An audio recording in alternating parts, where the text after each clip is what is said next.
I If gotta everyone, I gotta go change the title too. Yeah, you've been real bad at that. Hey, hey, hey, hey, what's happening, founders, angels across the globe of Impassive? We are back for 1,449th show episode of Obless, where we are literally, physically changing the world for the better through our ideas, through the services that most of us are doing out there right now. And I am so very thankful. I want to say a few things before I introduce our guest. I want to thank every one of you who have made live videos about something that I brought up the other day and didn't think it'd get so crazy. What did I call it? What did I say, Gene? What did I call it, Gene? Breathable income. Breathable income. I've had many people that did live videos today, not only on their Facebooks, their YouTubes, back in O Network, and I'm blown away.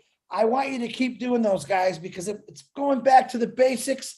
It's telling us really why we got into Impassive, and a lot of it is about Obless and what we're doing and why we're doing it and why we want people to still know about Impassive, even though that founder position is closed. When we launch, resellers are coming, okay? Customers are coming. So don't forget that. I want you to keep doing what you're doing, and I'm extremely proud of every one of you that participated. And anyone that wants to participate and do a live or a post, I personally will share it on my Facebook and blow it up everywhere I can, because that's what I love doing.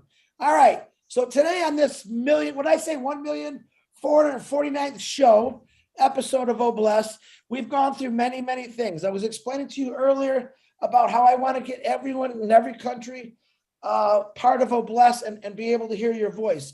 I also told you earlier, I would like to include my buddy Greg Blackton, who was always talking about electrical cars. I'd like to hear his ideas and opinions. We're going to make a show for that. I have people calling me in about dogs, animals, lovers, tree huggers. I don't care what it is.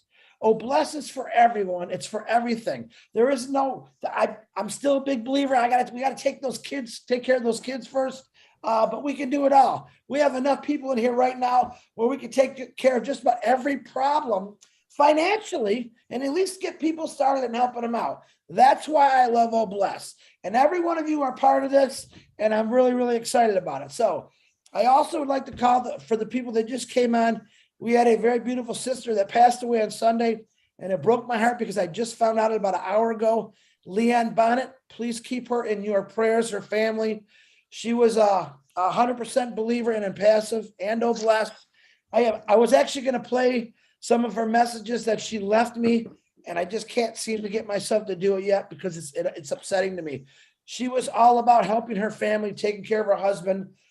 They dealt with money issues, trying to deal with, do I eat or do I get my husband medicine? And I don't think she ever thought about herself. All right. But God took her home. Because God took her home. He needs her more than we need here, I guess, because he's getting her ready for those angels in the sky, and she's going to be watching over us. But remember this, we never know what time it is, right? We can go at any minute. We want to live the best lives we can. And to me, living the best lives you can is doing everything that makes you happy, but man, helping out along the way. So on that sad note, I want to bring two people on this show today who are very dear to my heart, very good friends of mine and all of yours, Patricia Parent and Dave Rosleski, and they are going to break down what they're going to be talking about and doing. Very excited about this. I know a little bit. I said, I don't want no more. You guys just come on and do it. So I'm going to give the floor to Pat Parent. Please keep yourself muted. At the end of it, we'll ask questions, we'll have discussions, whatever you want. So Pat Parent, Dave Rosleski, the show is all yours. Take it away. Thanks, Chris, for having us here tonight. I'm just going to shut my camera off because I need to read, because otherwise I won't get through it all neither. Is that okay, or? Oh, absolutely, Pat. Whatever you got to do. Okay.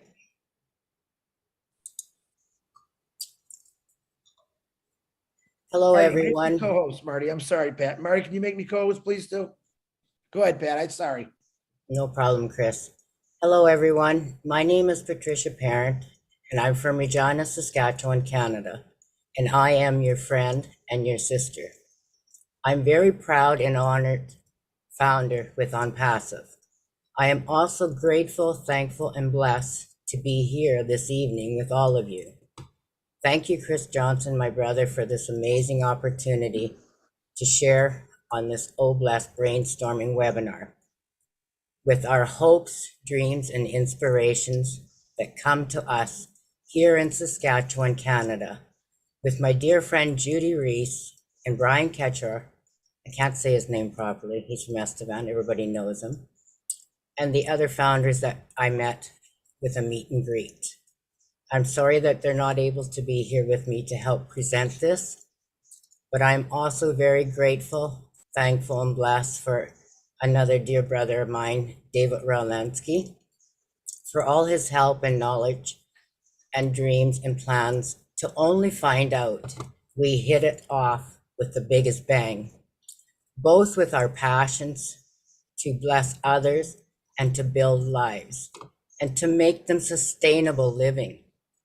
We are united, working together on lots of different plans to build hopes, dreams for others together across Canada, US to start with, but also to help where we are needed in other parts of the globe at the same time.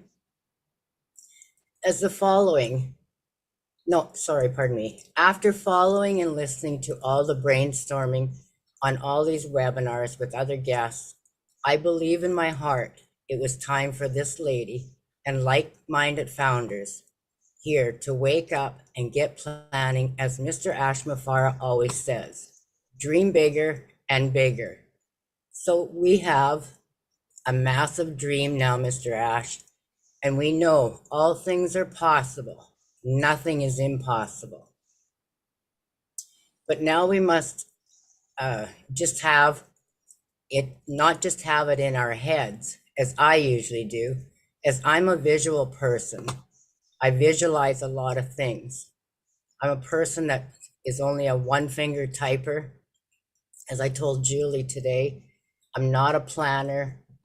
I can vision it. I'm not a paperwork person. I always left that to others who could type more faster than I could. Laugh out loud, but it's true. So this is our why. We have been blessed with David, Judy, Brian, and many others in Saskatchewan, founders here. Even though she isn't here to help me with this tonight, with the presentation, due to traveling back home tonight from her holidays, she sent me a quick message and told me that she's with me always, and I know she is, just before she boarded her flight. Her guidance and knowledge has always been very spot on for everything that she believes as a founder. I could not believe it took her 2 years before deciding to come in, but you know what? She has not stopped since. But as we all know, it takes many, many people to build a village or a town. And Mr. Ash, this is exactly what we are wanting to do to build outside of Regina, Saskatchewan, Canada, and then one close to David's area in Rockaway, New Jersey, USA. Our hearts are called, I'd like to call it Saskatchewan on Passive Prosperity / second chance of hopes and dreams to a sustainable living. And I know David Rolowski's, he came up with one name, but he said he wasn't sure if it was going to be that or not. Trash Can Farms. Just hang on here, I'm going to close this now.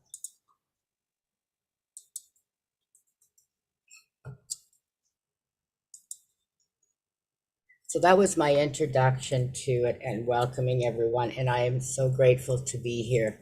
Thank you, Chris, and all the founders. To start off tonight, I would like to, David had found a saying that he always enjoyed. I'm not what I should be, but praise God, I'm not what I once was. And you know, that's perfect because we all need to keep moving forward. Thank you, David, for that. So as I was saying that we have plans for a village or town, I'm going to let David do some of the talking, but I'm going to do a presentation. It's going to be about how to build it. These are not exact, folks. We are just trying to make plans and find different materials and different things that we can use. And if anyone has any suggestions or opinions, please ask after. Because I'm on a roll, I have to keep going, sorry. In our village and town, we'll provide food, water, shelter, power, energy, and we'll go through some of those different ways that we were working on today. And I have to really thank David for his pictures and stuff, and I really have to thank myself because I learned how to use PowerPoint today and yesterday. But anyways, God keeps me going. With some of our food things, it's going to be like greenhouses, commercial gardens, beekeepers, and some of the water is property chosen, which I already seen the vision for the property. It is outside of Regina here. And I believe I told Chris and Julie, and they told me just to keep it all together and say it on Oblast. But I drove by this place.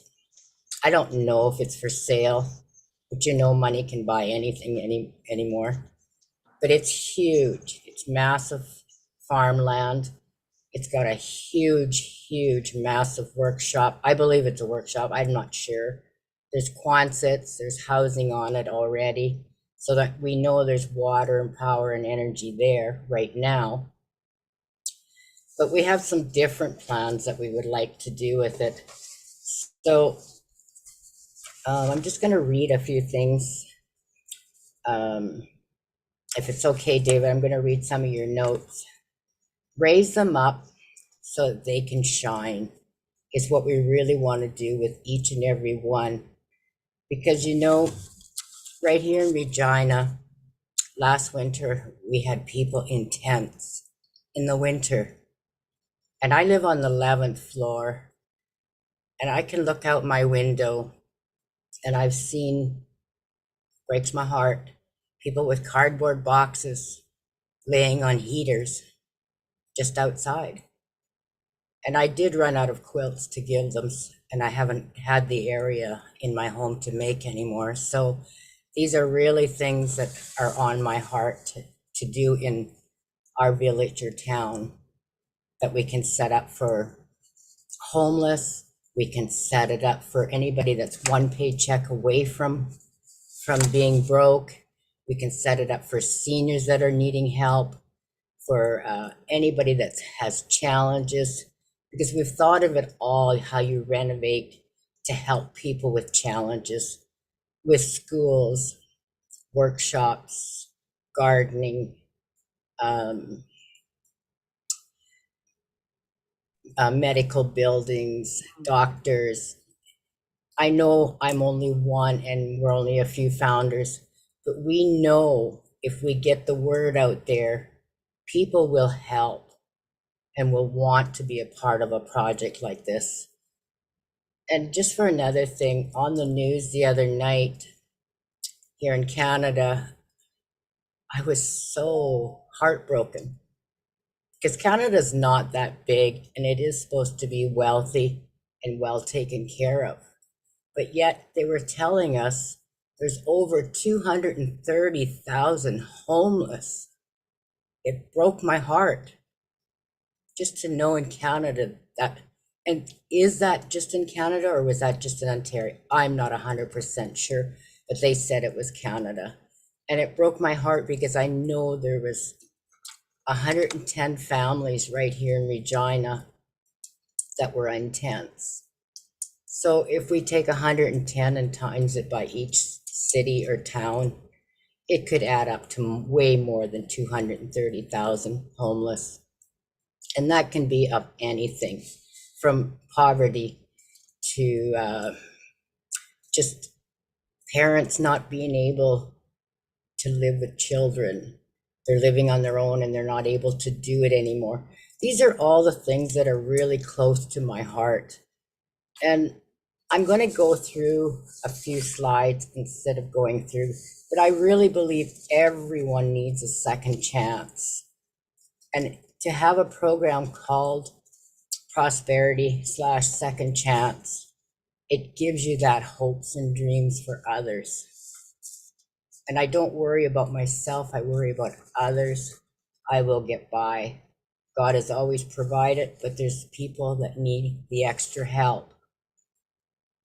And there's disabilities, you know, there's service that I want to be able to give them jobs, help them with their special needs that they need, help anyone that we can work together in the community or village. And once they've became sustainable, our plans are to share a reseller's position of on passive, but they need to work up towards that before they leave. They need all the education, they need the training, they need to know how to run a business. Because like I said, I'm not a big paper person. Like I said, I just learned how to do PowerPoint for the presentation tonight. But it's called never giving up, and never giving up on your neighbor, because that's what we need to do everywhere around the world. So if you don't mind, I'm going to share my screen if I'm able to, Chris. And we're going to, thank you. Hey, you're doing a great job, lady. You keep breathing there. You're doing a great job. I'm not on oxygen yet today, Chris. I'm good. I'm saying you're doing awesome. I'm like blown away right now. Okay, I'm just going to try. That's my partner. Thank you, David. Okay, can you see my screen? Yes. Perfect. Okay. Yes. I have to introduce myself again. I'm Pat Parent, and my business will be Succeed Beyond. Seeing beyond yourself is success beyond. And I always believe I put the you in there because it starts with you, it starts with us, and it starts being united all together. So this is our project that it's Saskatchewan, Canada, on passive prosperity, second chance with sustainable living. And why I say sustainable, because no one will leave the village unless they have a sustainable living that they can handle. And founders, never give up on your dream. Live your dreams. Mr. Ashes always told us dream bigger. So I had to throw that in there. Yes, I'm from Canada. Let's get together around the world and do things.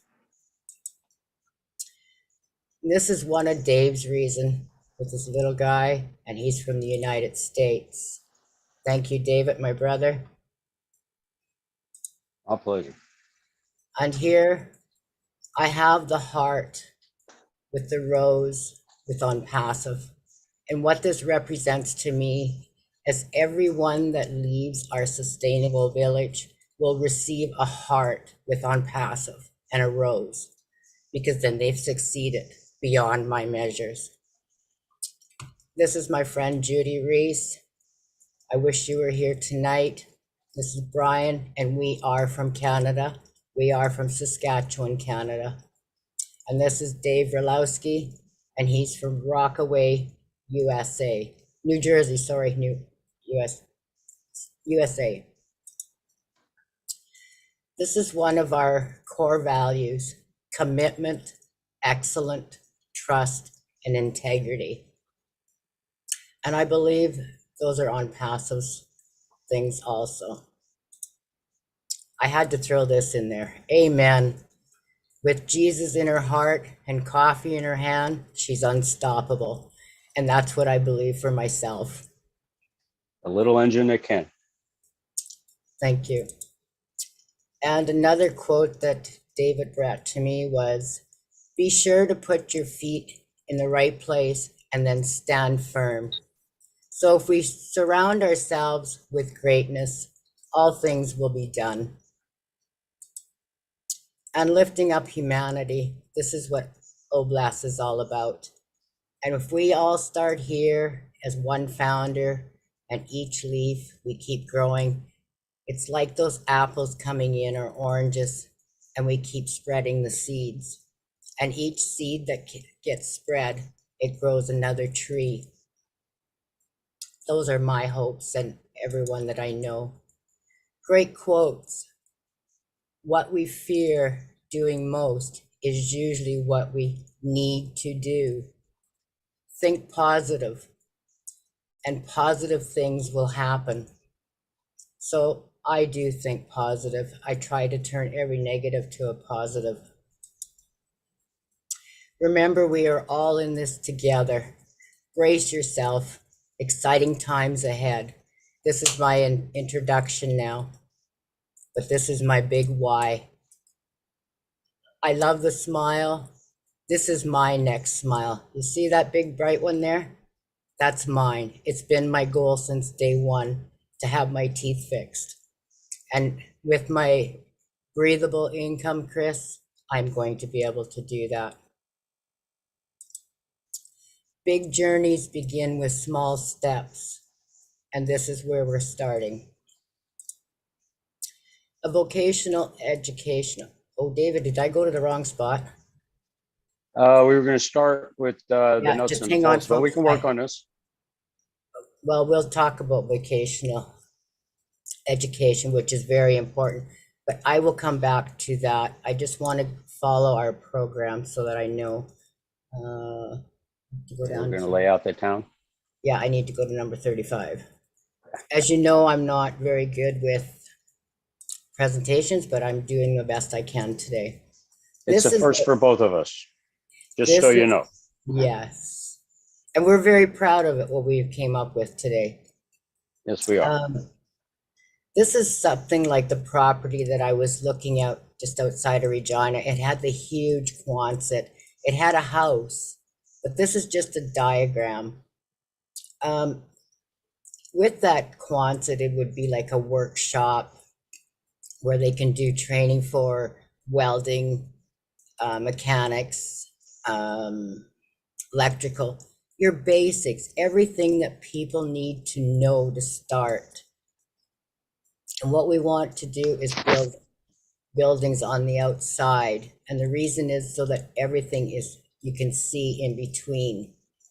And each building will lead us, say, a church, a rec center, a educational place. I figured the medical should be on the corner so it's accessible from either way if a plane ever had to land to help someone. We've been thinking lots because we do have STARS ambulance here, which is in the air. And then on this side, we wanted to have something like, David will go into the different types of housing materials and stuff that we were looking at. But say it was a condo, a house, apartment block, whatever. These are just examples here. And on the outside of the acreage or the land would be all the greenhouses and stuff like that, or different work areas. We could have a cooking area, a sewing area to teach people how to sew the basics, and so on. So we did have another one.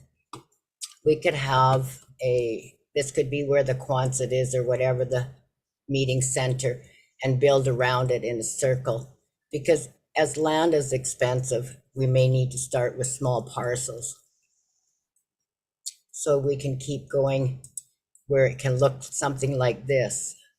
You start with one and you keep adding, but all this green space in here would be filled up with gardens or something, because we don't waste any land.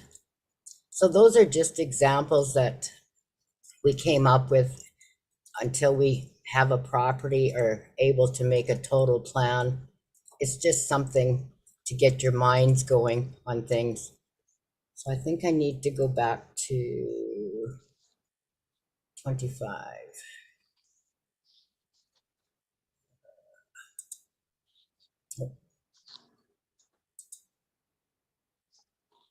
Yes. And David, I'm going to let you take over and explain the different types of homes that we thought of that we could put on the land to for the environment and stuff. Thank you, Yeah, Dave. yeah. When it comes to the homes, I mean, there are just so many options that we have.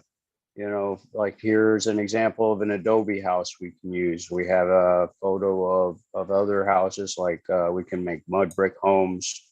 Like this is an earthship. This is a wonderful design that I really like. Somebody pioneered it back in the 60s and 70s. It's a nice, good environmental home that's built with recycled materials, tires and things like that.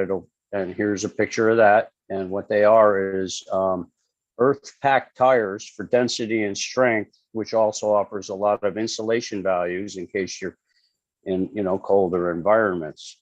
It's built with a lot of thought and planning that goes into it. You know, it's good for areas that get about 2 inches of rain a year because it's designed to catch all the water and clean it and store it. It's also designed with a gray and black water system, you know, black water being your septic that'll go out to a leach field, and a gray water system that'll go from your shower and your sink out to water your gardens. And it's also got facilities inside if you want to grow your own food or flowers and things like that. So it's a very utilitarian, off the grid, independent setup that'll be, you know, that would be good because if there's a lot of trash in a lot of areas, well, you got a lot of building materials. It's made with, you know, glass bottles, plastic bottles, beer cans, anything you can use, and it all offers good insulation. But we've also got other options like mud brick homes. Like right here, you can build them each brick kind of like Adobe, and they go together and they're real cheap. You know, and you can do it right off the land. It's no cost. Another thing about bricks that I heard about was Elon Musk with the boring company, with all that stuff that he's boring out, and he's got an offer for free bricks, which could also be used not only, you know, in these towns, but for other projects through Obless. I know everybody, you know, you need building materials. Well, Elon Musk will give them to you. I don't know all the whys and what fors. I'm going to find that out and you know, submit it to Obless so we all know. But that's an option too. We've got 3D printed concrete homes, which are really interesting. They're good for, you know, hurricane and tornado areas. They're good and strong and durable and very easy and cheap to set up, you know, kind of like the 3D printed homes, but it's just a little more robust. And here's a 3D printed home that you could pretty much set up any which way you want. It's just a matter of how you design the printer and how big an area that it'll print on. You know, very versatile. The houses go up quickly, inexpensively, and, you know, from what I understand, they're very comfortable to live in.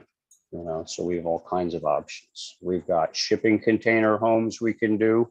There's been a lot of people all over the world that have been doing them. There's a lot of really creative places. You know, I've seen them that look like castles. I've seen them that look like warehouses, and I've seen some that look like something Frank Lloyd Wright would design. You know, you got a lot of really creative people, so they're really good materials and relatively inexpensive to get and use. They have them coming from all over the world, so they're not that hard to get. You know, and as far as, you know, the property that we're looking for, you'll want to make sure you've got moving water. This is a nice hydroelectric generator. If you have a river or a lake or a stream, what you do is you dig a little offshoot off of the side, you know, to divert the water over into this generator here. I found it's really amazing. And if you have fish in the lake, live fish, they can go through this particular generator unscathed. They will not get hurt. They'll, you know, and then after that, the water gets fed back into the river. So we're not taking anything from the river, or you can divert it off so we can irrigate, you know, our food crops or drinking water, you know, and other options. Other forms of energy we're looking at would be wind. Here's a squirrel cage fan. They're very good, very efficient. There are other kinds also. Like this is a vertical turbine and very powerful. Doesn't take a lot of energy to turn. And if you keep them up in the air, like on top of the buildings, you get them 20 feet, 30 feet in the air, and lay them horizontally so they're stable, kind of on like a lazy Susan, so it spins around. It will produce an inordinate amount of energy. The fellow that was doing the earth ships was using them, and he had to stop using them because he was blowing up his systems for the house. In these cases, for the town, it would be fine because we would be using that town and pumping all that energy to run the entire town, machinery, lights, everything, refrigerators, everybody's homes. So we'll use that energy and we'll be able to have some left over that we can store for emergencies, or even make the town some money to bring something in so we can do more facilities. We can sell it back to the grid if that's possible in the areas. Where are we at? Thank you, David. Oh, my pleasure. My pleasure. And also, we need to go back to our personal development, which is a big part of any town or village that we wanted to set up. We need the mentoring, the consolidation, all these things that are very necessities. We need our health, the skills, the practice, the talents, the social abilities, the inspirations. So it all goes back to, I'll go back here, vocational education. Who can qualify for what? We know with OnPassive, we have an e-learning platform called Ocademy. We have other platforms that we can use, OConnect, to help keep people connected with their families. With Ocademy, we can do a lot of training and teaching. So that is a big part of our knowledge that we'll be able to put out there. And as you can see, we'll have schools and online learning. We'll have workshops for any age, because there will be children on these villages and towns or whatever that we decide to build, and help them train to learn.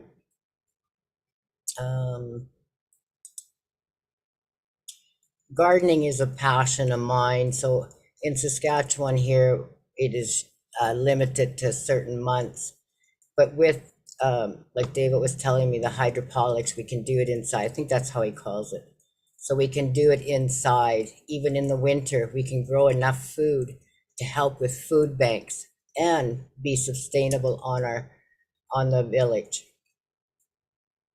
We came up with a few different plans and how everyone in this program, I call it a village because I don't like it to be a program, because everyone is human and we all work together and we bless each other together. So if we all work together and donate our time and build the community, they'll live there for free, because everything that we do and we can sell from the village or town will help sustain our free living there for them, so that people can get back on their feet, have the training they need, have the medical care they need. And this was one of our gardens that we thought that we could have in the middle would be us, and then all the way around work things in a circle, because everything works as you educate yourself in a circle with commitment, excellence, and training. And these were some of the different ideas that we came up with the little fish ponds. And David, do you know how, I wasn't sure how you explained these ones. Yeah, no, it would be a communal greenhouse. We would, have a nice large one. As far as shapes go, I was thinking pyramid because of, all the energy that everybody's talking about it produces. That would help our food grow. But I would also incorporate hydroponics, for people who eat fish. I'd like to try to find some clean fish if possible, something with no mercury or pollutants. Because right now they're saying, well, 10 years ago, they were saying if you eat fish more than once a month, you're putting your health at risk. So I want to get people some healthy food. But we would start in the center with a nice big communal greenhouse set up with aquaponics. Underneath it, we could have a shelter that would double as a hospital, and we could also do our hydroponics underground for the winter growth to keep things going. But surrounding that, we would have our communal gardens, where we would grow all our different crops, and we would rotate everything every season so that we keep the soil fertile and viable and hardy. And then what we would do would be around that, we would do smaller gardens for, personal, preferences. People from all over the world, we're going to be together. You're going to have certain foods that you're going to miss, you're going to want, you really want. So we would have little gardens for that around that, and we could do any kind of communal trading we want with that for foods. And we can even have our own gardens at home. But right here would be, we could also set up little areas where we can grow our herbs and our medicinal plants, get off of big pharma. Let's go back to natural stuff. God gives us everything we need. Why do we have to muck it up? Let's go back to good, healthy, wholesome stuff. We can put together an apothecary. We can do some education in the center so that we can actually learn about the plants in the environment, their healing properties, and all the different things that they want to do. We can grow hemp for textiles, make all our own textiles, make clothes. We can make all kinds of other things. As far as our refuse goes, we could use compost and turn it into biodiesel in different areas. And what was this one?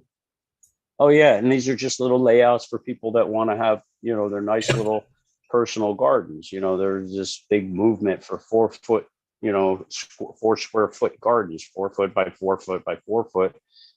They say you can grow enough food for a family in that space. So, we can do, probably something bigger than that for people so they can grow more food. But, it's food, because anything, we're going to sustain ourselves. And we also want to sustain other people at the food banks, at the soup kitchens, at the churches, and, anything that we can help people with, we will. We can take a lot of this food that doesn't go to people, won't get eaten, and we can bring it back to the community, and we can prepare it. We can freeze dry it and, do like those MREs, meals ready to eat, the dehydrated, the survival foods, for hard times. And we can pack it up so it'll last 25 years. We can even ship that, to third world or other places that are in disaster that need good, wholesome meals so that they can sustain themselves to get through their situations. So food is imperative. Food is life. God gave it to us, and we should propagate it as much as we can. And also with our garden centers and stuff, because we have people with disabilities and maybe in wheelchairs or walkers or with canes, we would make the raised bed areas so that they're accessible for them also. And Thank you, also, Pat. I forgot. that's okay. But you need a certain material that the wheelchairs don't get stuck in stones or grass and make it harder for them to get through. So I know there is that rubber sort of pavement that you can put down. So there's different ideas that we can come up with. And we just came and picked out some pictures to show you different areas that you can plan if you had the large area of a farm area. But as you see back here, there's an entertainment place back here that you need also, with a swimming pool or whatever to sustain. And Chris, this is because you have one in your place. I keep thinking of it. You know what? I want to move there right now because I'm really liking this neighborhood you're building. Pretty cool, guys. Thank you. So if we have the greenhouses back here and all the plots and stuff here and the entertainment. So when it is in Saskatchewan or wherever these are built, when it's really hot, you can go for a dip. You can go for a swim, take a break. We're not here to overwork anyone. We're here to have a sustainable life, learn, teach, and move, and keep moving. So this is something like the farm area, you know, with the gardens around it and the big, and it's just different dreams and passions that I've had, and many, many founders, and David and Judy and Brian, we've all worked together building different ideas. I wish they were here. They could have did most of the talking, but I'm grateful God has given me the chance tonight to show it and explain it. And it's beautiful, folks. It's beautiful. I just need the vision. I can vision it. I manifest it. I see it done, because all things are possible. Nothing is impossible. So I believe that's our presentation for tonight. It's just a few things that we've been working on. One more thing sorry, we David. forgot to mention with the housing, you know, and we also want to have different housing. You know, we want to have housing for families, but everybody's got their own situation. We want to have housing for women for whatever situation, battered, single, you know, lots of different, you know, troubles and tribulations that women go through. And it's horrible. So they need a safe place that they can go. You know, we need for children. You know, we've got, you know, people that'll need some, you know, rehab or have some, you know, some sort of emotional or, you know, some sort of emotional issues that they need to get some special care for. You know, we got the military, you know, we'll have probably get a lot of those in there. They're going to have their own, you know, demons that they're going to need to fight. And we'd like to, in that situation, we would like to get people that can really give them some help, not just placebos, drug them up and have a nice day. You know, we want to help these people get their lives back, get a grip on their lives again, so that they can take the steering wheel and be part of society. We are all human and we all deserve a second chance. And God bless each and every one of you for listening tonight. Thank you, Chris, for allowing us to share. Thank you. Thank you. I will stop screen sharing unless anybody has any questions. Yeah, I got one more thing to say. Pat wasn't expecting this, but I got to say something. On anything I've ever worked on, I've always run into people that are hard-headed and, you know, unwilling to listen. If anybody ever gets an opportunity to work on a project with Pat Parent, do yourself a favor and take it up.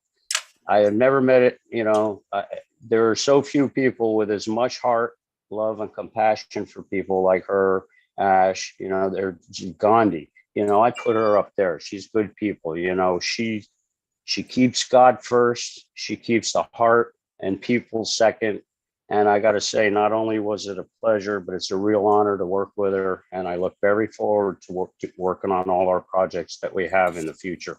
And thank you, Pat. You made this a wonderful experience for me. Thank you, David. I'm grateful to be your friend and your sister. Thank you. You are. And I love you, Pat. You're great. Love you too. wow. Do you want me to stop screen sharing? Yeah, you Chris? can stop screen sharing because I definitely want everyone to see it. All right, and guys, everybody give them a round of applause because that's what you call teamwork, guys. Everybody, I loved it. I mean, Dave, Pat, and to Judy and to Brian. I know you can't be here. That's what I'm talking about. You're listen. This is gonna sound funny. You went back to the basics, and I've been using this a lot lately. You went back to the basics. You want to do something that maybe our forefathers, grandfathers, great-grandfathers did many years ago. It's just we forgot about this easy stuff, how to grow healthy food. And I tell you what, the land is there to do all this. You can talk to my brother Tim Dillon on here.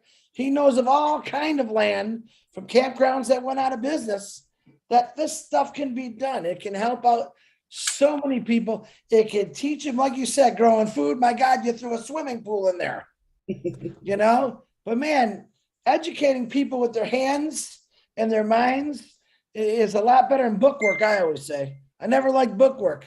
I'd rather be, if I could have went to high school and junior high school and said, hey, Chris, go out there and learn about history. And I got to touch things and dig. And man, I'd be probably a really smart guy today. I'm a little smart, but you know what I'm saying? I loved everything that you did about this because it's all natural stuff. You went from mud houses to 3D.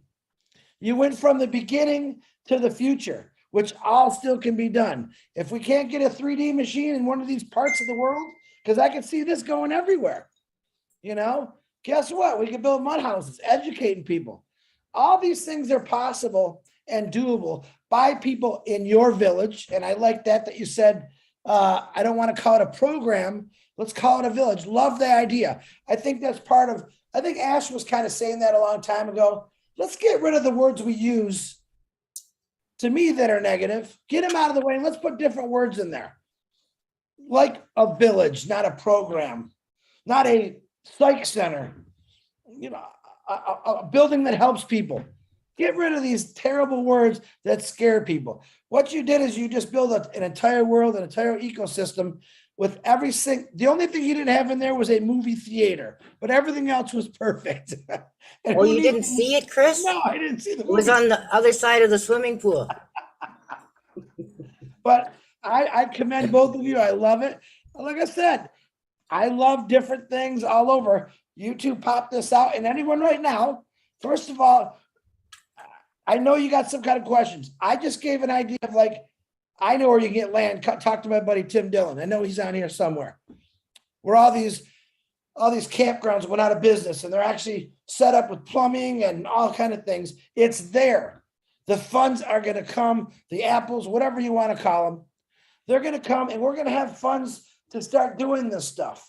And you're going to start it off at a small scale and you're going to keep letting it grow and grow and grow. And you're going to find out, and my brother Marty says this all the time, you're going to find people out there that's already doing this.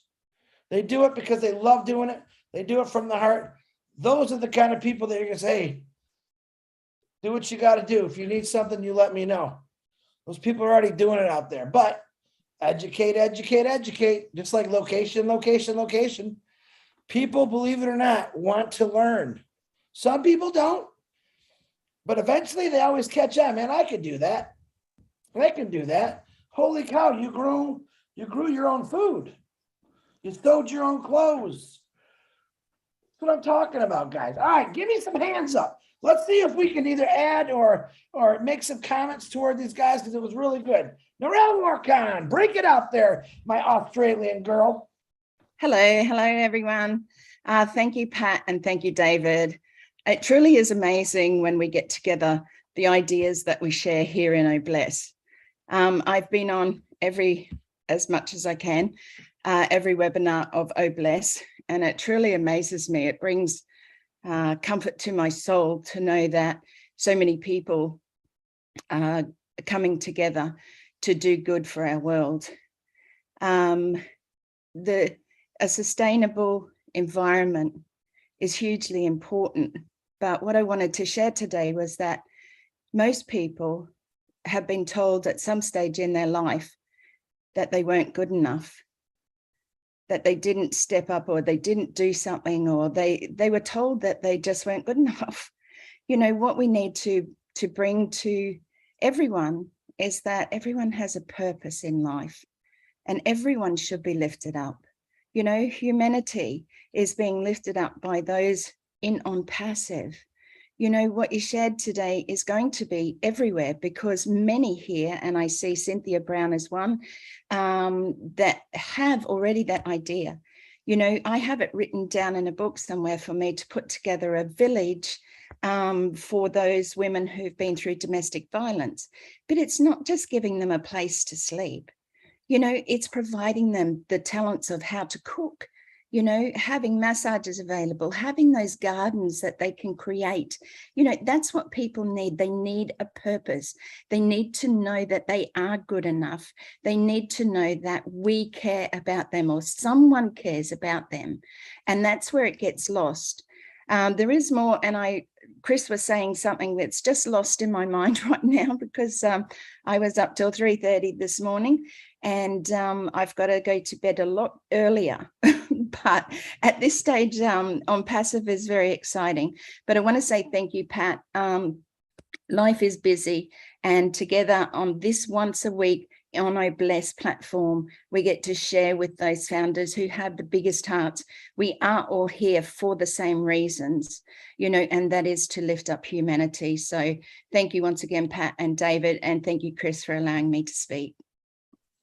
Thank you, Narelle. And you guys don't ever have to thank me because I want everyone's voice to be heard. Once again, Narelle, you've always got beautiful words, and I do appreciate you because I know what those hours are like. I used to do them with you. Now I'm a little older, but you keep going. And remember this, guys, every webinar is recorded.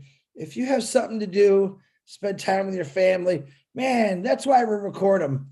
You can watch. If 2 people showed up on Noblesse, I'd still be happy. But if you got something to do and you know you can watch, at least watch the recording later, that's okay with me. All right. Susan Hodges, please unmute yourself. Yes, hi everyone. I'm excited. Pat did a wonderful job and so did David. So many of you all are just doing a wonderful job. Everybody needs to have their profession or whatever they're good at and get together because there's so many people wanting to do these villages and I'm one of them. One of the things I would like to do is villages for women that are, say, unmarried women, unwed mothers. There's different things I'd like to do. And everybody has their expertise, and hopefully when this thing gets going, like certain things would be the cheapest way to go, but the best way in different areas. And somebody with that knowledge would be able to help somebody else. And there's so many people in this, or, you know, on passive that have so much knowledge that we need to be able to get together and figure it all out so we can help each other with it. Because, you know, everybody's area, if you work like in your area, just start there and we grow and grow. We're going to get it all over the place because there's so many of us and we all want to help and we want to do kind of the same things. I mean, the greenhouses, my idea is you have to be able to afford to pay the taxes. Even if we paid for the land and the homes, it has to pay for itself. You have to be able to sustain that. So maybe some of that food we're growing, maybe we could sell some of it, and also soup kitchens, but we're going to have to find a way to make income to make it sustainable along with the Obless. You know, we can make the money through that. And hopefully training kids at school is what I would like to do for the children too. So, you know, there's just so many ideas and everybody's so smart, but we all have our expertise in different areas. And I think we need to take that expertise out and bring it together because we all want to help everybody. Thank you. And thank you, Pat. You're a beautiful, loving person. And I love you so much. And thank you, Chris, for having me. And thank you, Lynn and Julie and all of you. Love you all. Good night. I have to go to bed. I got to work in the morning. Good night. You're welcome. Thanks, Susan. Chris, I need to go off camera for a minute to do my nebs. I'll be right Go back. ahead. No, Pat, you go right ahead. You go right ahead, Pat. Okay, Susan, thank you very much for those wonderful words. And you're right. There's lots of things that we can do. What we just have to make sure they get done. That's where I come in. I have to make sure that people follow through. That's my responsibility. I took it upon myself. If Raphael from the Bahamas said, Chris, I'm going to build these damn shelters and no one's going to stop me, I'm going to be the guy saying, no one's going to stop you. Keep going. I'm here to remind you, Raphael, what we're doing this for. I'm also going to pick up a shovel and I'm going to dig with you. All right. That's the attitude that I'm having. Do I expect you to have it? Yes, I do. If you really truly care about people and humanity and want to change it, we are going to have to get our hands dirty. Ladies, we're going to get dirt under our nails. We won't be getting pedicures and manicures anymore because we're going to have mud, dirt, because we're digging the holes to help people's lives. That's what we're going to be doing. So Lori Lund with that beautiful horse, giddy on up, lady. What size do you want, Chris? Better give me a What big one. color? I gotta go. I'm gonna find it. Huh? A real big one I need. I can horse around again here one of these days soon, but Anyways, I'm figuring hopefully next summer would be awesome. Anyways, that was excellent, Pat. I love the diagram and stuff, and gives you more of a visual and everything. And, and growing the foods and everything, and thinking also, you can have a herd of cows out back and get good beef. And, you look at stuff in the store with all the chemicals and, and it's so hard to choose and figure out which is, better to eat without, but anyways,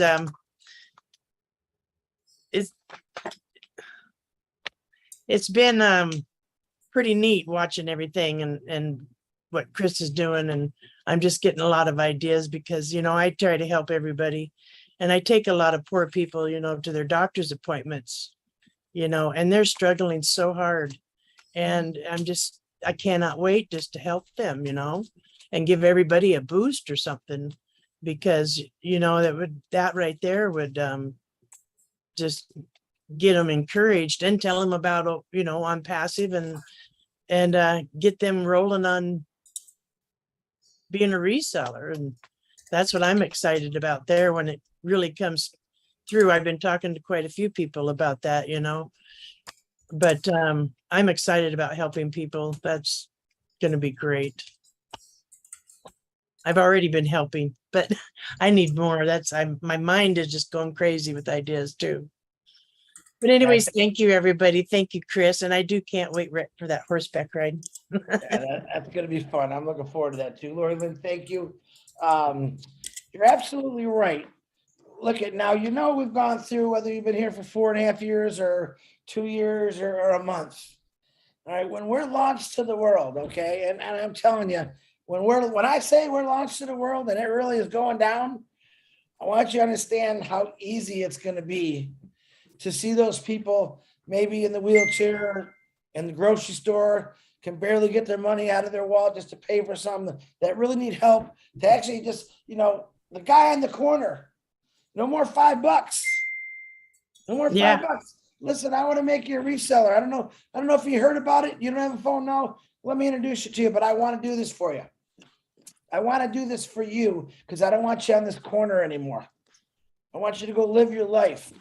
All right, clean yourself up. And a lot of this stuff has to be done on their own accord. We can help along, but man, it's going to be a great thing just to see one individual. If every one of you helped one individual, whether they were a drug addict, an alcoholic, they were mentally sick, mentally challenged, they were depressed. If you helped, each one of us just helped one of those people to get through that. Isn't that worth it? Isn't that worth it? To help one person? Just think of 1 million people helped 1 million people. And those 1 million people have to help those 1 million people. Within a year, we're going through half the world, man. People are going to be blessing everywhere. I mean, we're going to have literally a farm of bless, and the seeds are really going to be human beings saying, look at me sprout, look at me shine. I got to go help somebody. That's what bless is truly about. Keep thinking that way. I get fired up. This bless thing really, out of everything else and then passive, bless just gets me excited and like crazy. So Lori Lynn, thank you very much. I need a bareback horse and ride. Calm me down here. So I'll get there.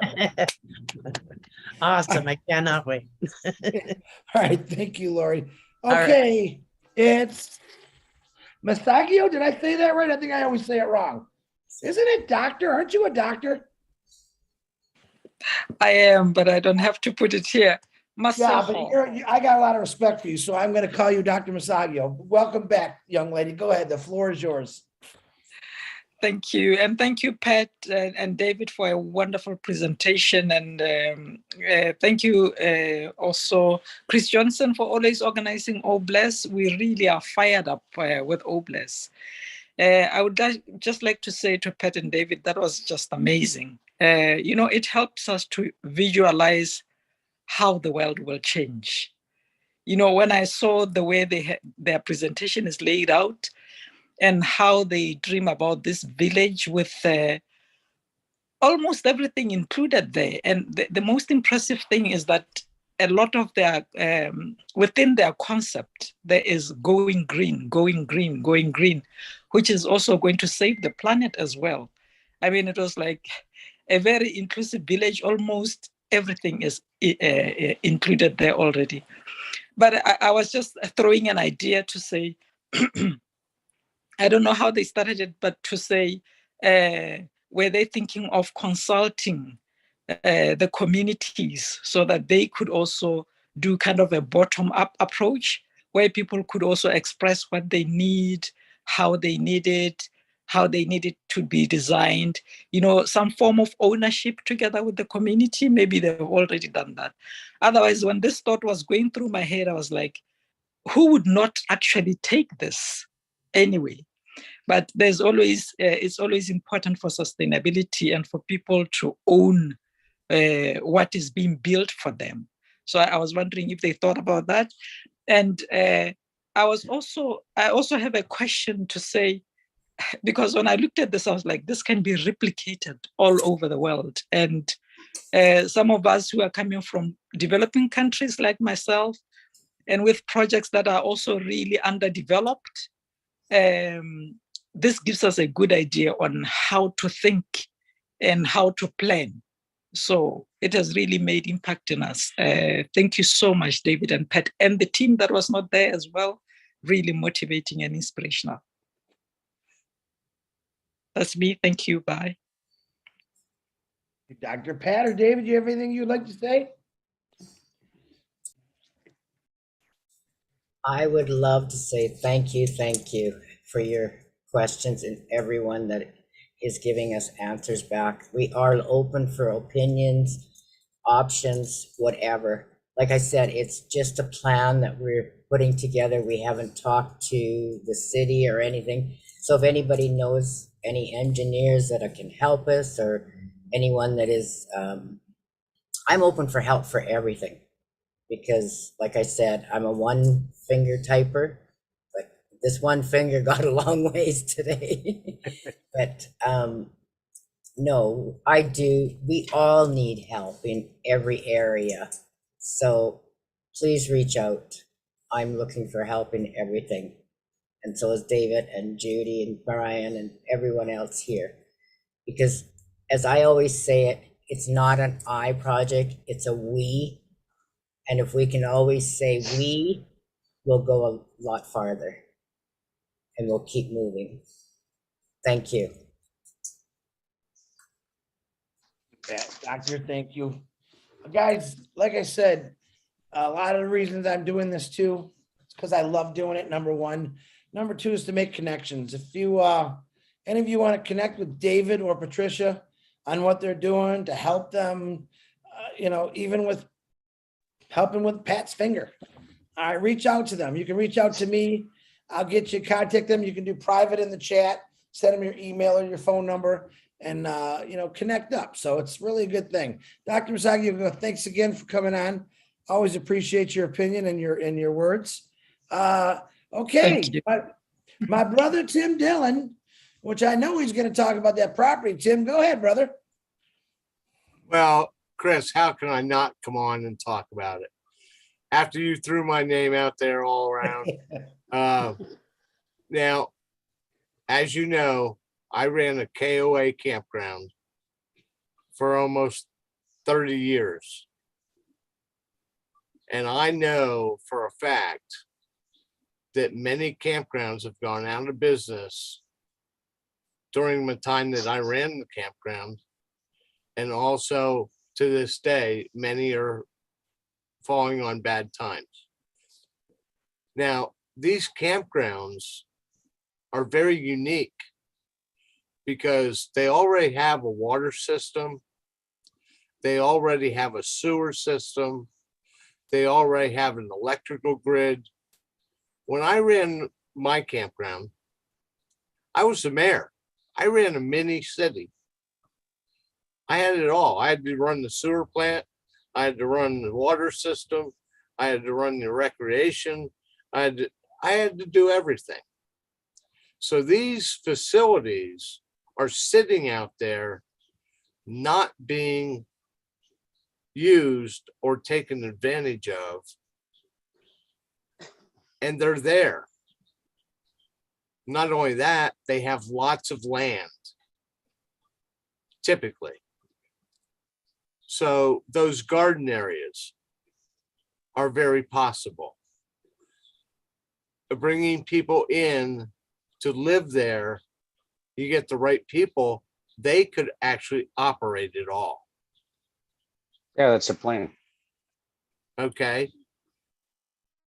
And David, I think you might fall into this and understand that it's not just campgrounds. Boy Scout camps, Girl Scout camps, religious camps, they're all out there. They're sitting dormant. They have all the facilities. They have recreation. They have land. They have areas for where you could do gardening. The only thing is to get these people that need these facilities to better their lives, we might have to provide transportation from where they are, where we put it, where we get them to where they need to go. Because some of these camps are very secluded outside the area. But I think it's possible. And I think it's something that should really be looked into for tiny homes, this kind of development. If they're not being used as a campground or a camp, they have everything. Take advantage of what is there. And they may be a little pricey to get, but overall, they would save a lot of cost in developing these areas. And I look forward to helping. You know, I know Daryl Hess is a campground salesman. And you can go online and you can punch his name in, and he's got campgrounds all over the country that are listed for sale. There's all kinds of ways to find it out. I told Chris, you know, get online. All you have to do is type in campgrounds for sale. Boom, it's going to come up, and Daryl Hess's name is going to come up right with it. It's incredible what you could do with a property like that to house people who are needing to be blessed. Because not only would they have a place to live, they'd have recreation. They might have a fishing pond, swimming pool, yada, yada, all kinds of stuff. I don't know what else I can say, but I had to follow up, but Chris was calling me out. You said what I wanted you to say, Tim. I just want people to know that with their ideas or the visions they have, there's lots of property in this world for sale. Why not get a piece of property that's already set up with already many things already developed, ready to go for what you want. Right. Tim, I appreciate you, brother. Thank you for coming on and speaking. You're very welcome, Chris. And I love all you guys. We love you Hey, too, brother. You know what? We're going where no one has gone before. Beam me up, Scotty. Star Trek. Okay, thank you very much, Tim. I heard that, John Burley. You're starting trouble, aren't you? All right, Dr. Benny, I see that you are right side up again. Go on, unmute yourself, please, my queen. Ooh, finally. I was laughing. Everyone's texting me, Chris, Dr. Benny's upside. Well, I think she knows that she can see her. Well, now I think she can see herself. I wasn't sure, but glad to see you right side up, Dr. Benny. Okay. Thank you. Thank you so much. Thank you so much, Brother Chris, for giving me this opportunity. I will always say good evening, good morning, good afternoon to my brothers and sisters on this amazing webinar in different parts of the globe. Sister Parent, you know, I have always noticed you. I respect you a lot. Brother David, I would say outstanding presentation. You guys have the best ideas regarding this involvement. So, if I may ask, what is the percentage of the involvement of the people who are going to be in this village or program of this project?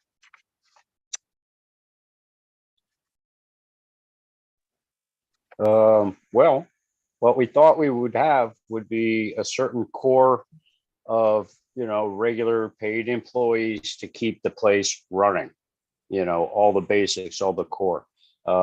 Everybody else would contribute. Anybody else that would come into the program, we'd be offering vocational, education, so people that could get jobs.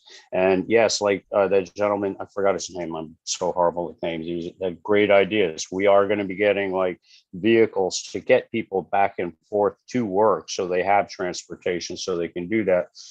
But what we would ask them would be, after work and you're doing your life, you donate some of your time. You give us 2, 4, 6, whatever's comfortable for you, whatever out, but yet functional for the town. We would ask you to donate your town. In return, we would give you shelter. You would have your home, have your area that you could call yours. You could take your life back. This would be probably a 1 to 5 year plan. We would bring people in kind of from the prosperity centers, the homeless people, people that are just down on their luck, like Pat said, a paycheck away from falling apart. We can bring them into the safety net, into a nice safety area where they can, relax. They can, put their lives back together. And as they progress, one of the things that I want to do is work on getting other properties, distressed homes, things that could use a little spackle, a little paint, use some of the people that are in these prosperity centers to volunteer their time, so that we could rebuild these homes, so that when people outgrow our little area, they can have another house. We would make sure it's at a lower price point so that it would be affordable for their situation. So, we're trying to help them grow, not make a profit on it. So that would be another 1 to 5 year plan for them, so that they could pull their lives together, start making, progress, and put some money away. And then, eventually, once you get, into position, you can buy the house you want to live in the town you want to live in, which would open up that home for the next person to move in. So we would have a steady flow, from, oh my God, I'm broke, I'm on the street, I don't have a home, to, okay, now I've got a place that I can go get food, shelter, safety, little medical help, a little education and training. And we would slowly move these people through the process so that they could take back control of their lives, really take the reins and understand what they're doing. They can get these education. If you don't manage money, you can learn to manage money. If you don't know how to swing a hammer, you can do that. You want to learn computers, we'll try to do that if we can. Depends on where the interests are. And we just try to help them the best they can. Like I said, we want to raise people up so that they can shine. And we want to, change their paradigm, change the way they think, so they know the world isn't just beating them down anymore. Now you're in control of your life. Now you're going to do something. And hopefully we can, spread the idea, the mindset, and, they can pay it forward and go ahead and help some others, and those that are unemployable due to some sort of, emotional, physical, some sort of issue that you have, well, you can come in, you can donate your time as well, and we can wind up gifting you a founder's position, and then we can give you some training as far as running that business, so that you can handle your money and make your decisions, and then again take control of your life and move forward. Brother David, I am so proud of you. Now, when I saw the building, and I know all of us saw the building, the environment, it is too good to be true. I mean, I love it. Now, and I saw something you talked about, like the 3D printing. Now, have you looked for those builders that they will utilize the 3D printing? No, I haven't actually done the research as far as who's doing it, what's involved, or what the costs are. But I have been keeping an eye on the technology, and see the leaps and bounds that it's making and how much more accessible to the field it is, how you can bring these printers out and actually do the work. So I think it would be a really good, fast way to throw up a lot of homes, because you could put together a few crews as it's going. You're putting in your plumbing, you're putting in your electrical, you're putting in your AC, any other technologies you want, so they would go up pretty quickly and they would be ready pretty quickly, so we could place people. This is amazing. Thank you so much, brother. When it comes to this 3D printing, I would really want to follow your footsteps, because I want to know where you will search for these people, so that surely we can work together because of All Bless. Thank you so much, yeah. Sister Pat Parent. Thank you. Outstanding presentation. Thank you. Yeah, and just so everybody knows, we fully plan on posting everything that we're doing, all our plans, how we're going to do things as we go in Bless, so other people can use these ideas. And please, for the love of God and everything holy, anybody's got some good ideas or anything they want to add to it, please, by all means, because then we can all use it and we can, customize everything for our areas and make it that much better for everybody. I mean, because it really is a team effort. And like Pat says, it takes the village. You can't do it on your own. And the powers that be, they're not looking out for us too good. And another thing, I'm sorry, this is a little off subject, but I just heard this recently. In the United States, they're hiring 87,000 more IRS agents with the specific goal of going after people like us in Bless, specifically conservatives, they said. But things are about to get a little rocky. So we're going to have a few bumps that we're going to have to overcome.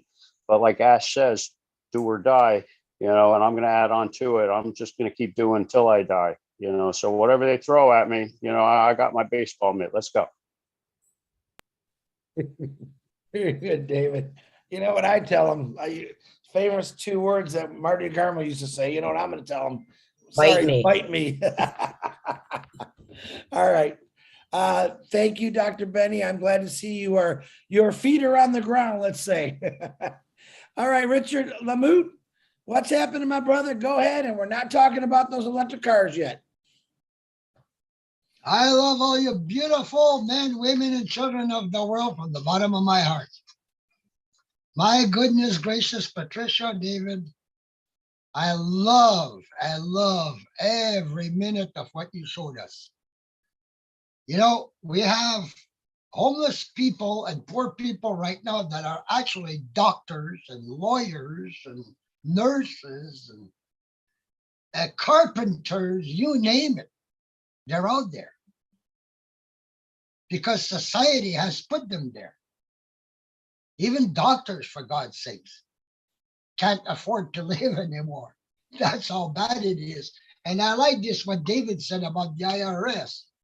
Well, forget about them. They can have the money. We'll give them their share. But we'll make sure that the rest of it goes where it belongs, to the people of the world that are still suffering. My goal is 1 person at a time, maybe 10% at a time, I don't know.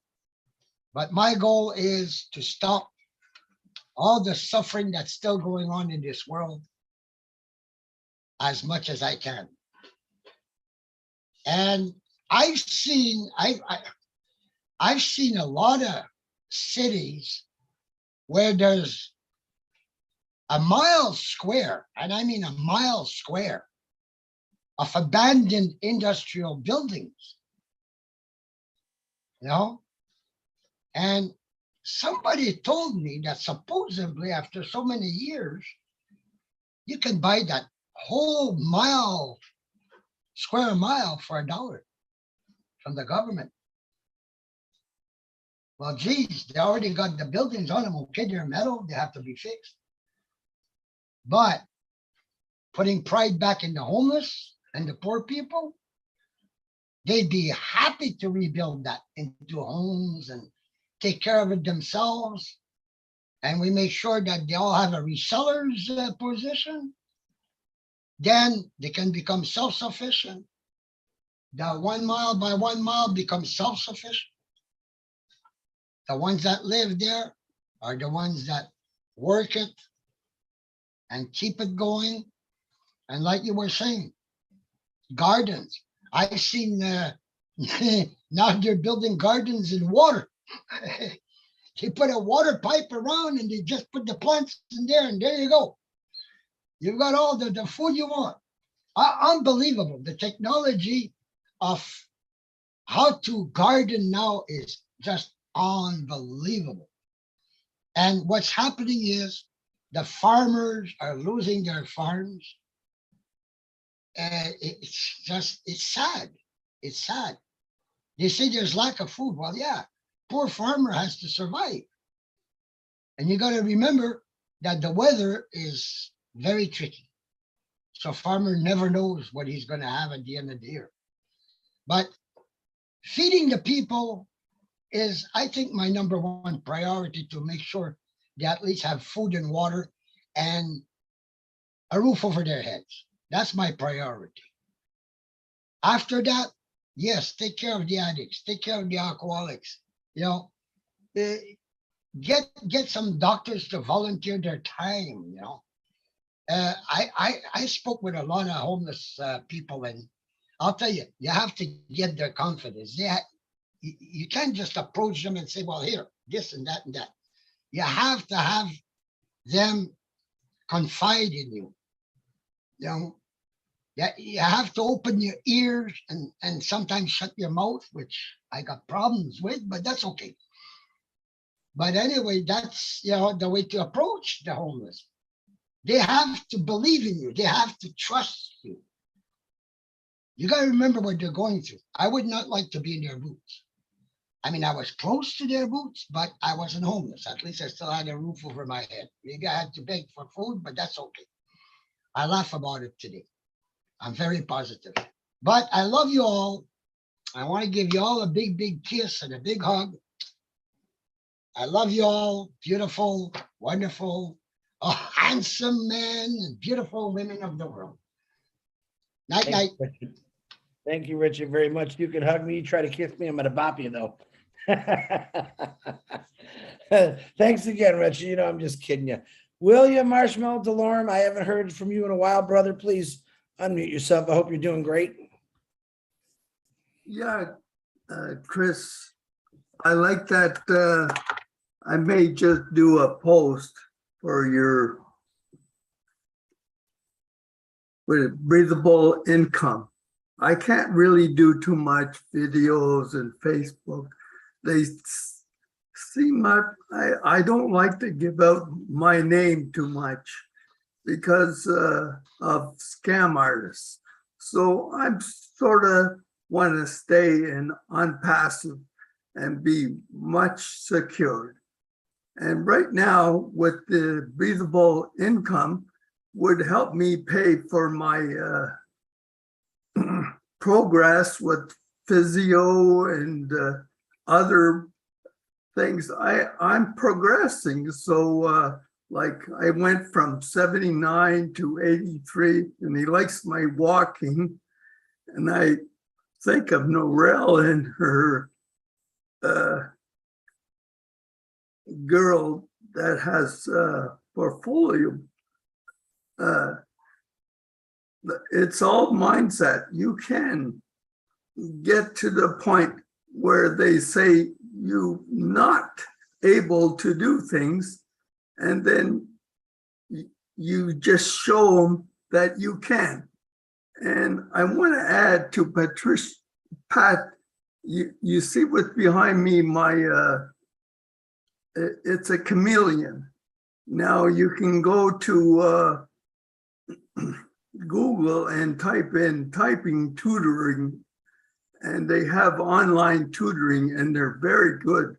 this program with you start out with your home keys and you start with the chameleon, and then the chameleon eats the letter. It's a lot of fun.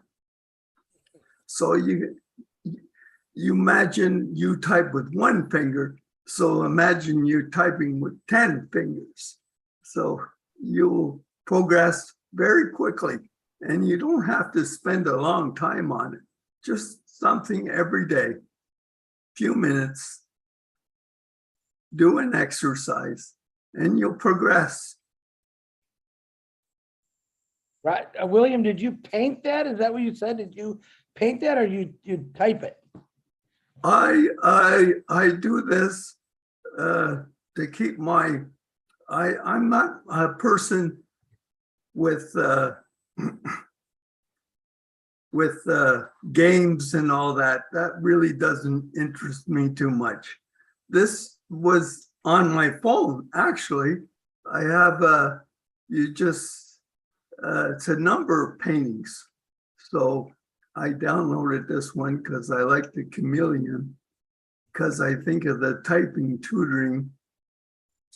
You can type with 10 fingers. It's really a lot of fun. I like it. I really think you're competing against the unicorn man, but I'll have to let him know William's coming after you with a chameleon. So yeah, the chameleon will start eating the breathable income. Very good. William, it's good to hear you again, brother. Nice to see you.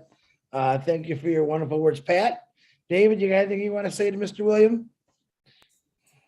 Thanks, William. I'm going to have to try that to see if I can get the typing faster. But on the phone, you only need one finger too. So I can imagine what 10 fingers can do. Yes, correct. I think you should hire him, Pat. You should hire William. I think so too, because I'm not a paper person either.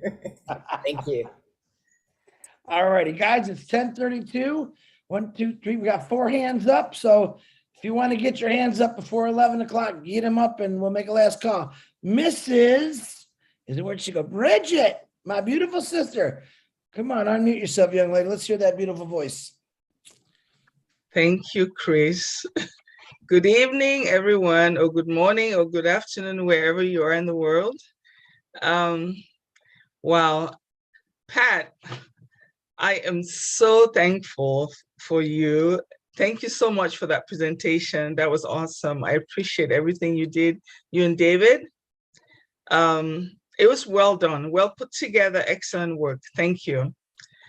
I just had a question, and I'm assuming that because we're brainstorming, so hopefully it's okay to ask the questions. It might be something that somebody else might have addressed in the past, but I just wanted to ask, not only for you too, because I know we have other people that have ideas that they put together about what plans we have for Obless.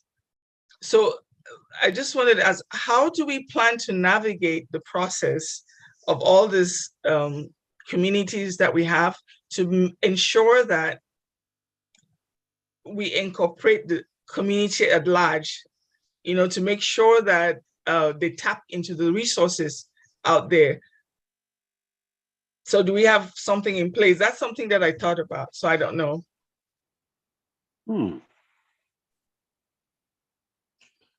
Thinking. Yeah, I haven't thought about that part, but that's a really good idea. I mean, we can get a lot of community support as well with it. If, we do a little promotions, go do a couple of, as we're growing and doing our things, we can go do some neighborhood projects that would, get us out to the communities so that they could see what we're doing and we're making a positive impact. And, we're trying to help those that are having trouble helping themselves. Maybe we can get them to donate some time too. Okay. Yeah, the reason why I kind of thought about that, because sometimes being in a community, you're trying to empower people, they could have some kind of stigma. So it's when they know that they're also able to interact with others in the outside world, it'll be a normal living. And, I guess that's just the thinking. So, Yeah, no, I mean, we were concentrating on putting it together and what we could do for people. But this is an amazingly wonderful idea. This is why we welcome and encourage getting some more ideas to throw into here, because we're just throwing around ideas at the moment. We haven't had anything concrete, but we are making plans of what we decide, we want to do. We don't know everything, and yeah, it takes the village. So any help we can get, any ideas, any input, it's only going to make this project fly a whole lot better. yeah. Yeah, thank you. I just thought I'd throw it out there because I know we're doing brainstorming here. So this is the place for this. So. Yeah, absolutely. No idea is taboo. Yeah. Anybody got an idea? Throw it at us, because if it's a good one, we'll put it in. Yeah, thank you. Good job, though. That was very good. You guys did an excellent job. Thank you, Bridget. Excellent question. Hey, any ideas to Bridget's question? It was a very good question to help out David and Pat. Would be welcomed. Very good. Oh my goodness, Mr. John Wilkinson, please unmute yourself, sir. Thank you, Bridget. Thanks for having me. John Wilkinson here. I am a former Marine as well. And I had actually been working on the same idea for a few months off and on. And I had some ideas I really want to, get by you, and see if they could be helpful to you as well. One of my friends told me they have this already in Israel called the kibbutz. Everybody, okay, it's called a kibbutz. And, it's the same thing as the village as you're talking about. And so some of the things I have been looking at for this idea as well was a portable turbine. This portable turbine, you can actually carry it, with a lightweight pole and make energy, as well. And there's a system for water. You can actually pull the water out of the air, which is a water generator or whatever from the atmosphere or whatever, which I have information as well. And so anyway, I just wanted to really collaborate this. It's amazing how the universe, I was thinking about this. I was already putting things together, researching technology and so forth. And next thing I know, you're doing a presentation on it. And what a great presentation that was, by the way. Very, very, very good. So I just had some ideas I wanted to run by, like you said, I don't know everything, and nobody does. And so these are some of the ideas I've already researched that I would like to throw your way and see if we can collaborate and anything I can do well. Absolutely. Yeah, definitely. All collaboration welcome. All right. Thanks for having me. Yeah, great ideas. I love it. Thank you very much, John. If you want, you can private chat David and Patricia your email or your phone number in the private chat. I don't know if you know, I'm sure you know how to do that, right? Get them your information and you guys can make communication to email and get that thing going. Thank you, John. Appreciate you, brother. Thank you for your service too, my brother. All right, we have now with this I haven't seen her. I know she's all over the place. I just haven't seen her in a while. My beautiful sister from Singapore, Tina Go. Please unmute yourself, you darling young lady, you. Big kiss to you and a big hug as well to you and to Richard. Thank you for having me today, this morning. I know I have been in, but not visible a couple of times because I'm busy at work. I'm actually at work as well still. But I totally missed the presentation, David and Pat, but I know it is something really great that you're doing. And I've been privately chatting with David as well with regards to about farming. Singapore is a tiny little dot in the Far East, and we're land scarce. We also have 5 million people to feed, and all of our food comes from overseas. So we've got the technology though. We're very, very advanced in our technology in terms of food security. Our navies are out there guarding our sea lanes and ensuring the food that gets through. Our little communities here in Singapore as well are doing vertical farming, not just for the little homes, but also for as a business. So that's one of the technologies that we are in the forefront. Singapore had actually came up with the first vertical farming, not just for homes or the community, but the whole of citizens at large. It is very new. And David and Pat, if you wish to have connections on how the technology is run, I could run by that to you. We are also very, very blessed. I've always said I'm blessed. I'm also blessed to be in this beautiful country called Singapore. The government is so structured and with a long foresight. So because we're tiny and we're actually surrounded by not too friendly neighbors, so our security in all areas are being looked after, and especially so for our citizens. So we've got grants. I know there's been a scam last week. There's a scam from about community grants, and that's a shame. I've actually got someone asking me about wanting to scam me up with using a friend's profile, trying to check me out. So I said, I know a scammer when I see one.